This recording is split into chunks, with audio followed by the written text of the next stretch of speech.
Hello साथीहरू, स्वागत छ तपाईलाई आजको मेरो मिनी व्लगमा।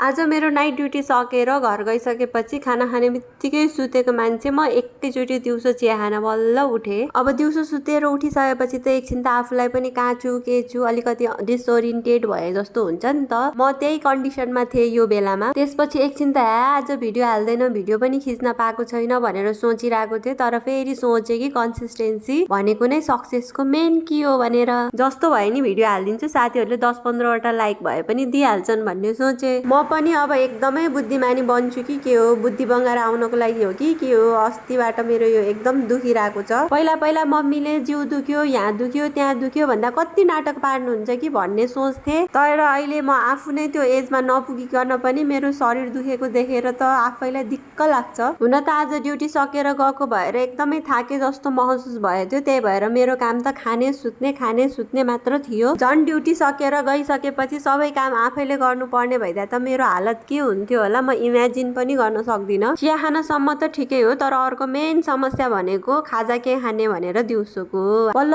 बल्ल सोचेर खाजामा चाहिँ अन्डा चिउरा खाइम। पहिला पहिला अरूले भनेको सुन्थे दिन आफ्नो नभए पनि रात त आफ्नै हो भनेर, तर यो नर्सको जागिर खाइसकेपछि न दिन आफ्नो हुँदो रहेछ न त रात नै आफ्नो। रात अर्काकै भए पनि अलिकति समय निकालेर खाजा चाहिँ हस्पिटलमै बनाएर खायौँ। आजलाई यति नै, भोलि फेरि भेटौँला अर्को मिनी ब्लगमा। बाई बाई साथीहरू।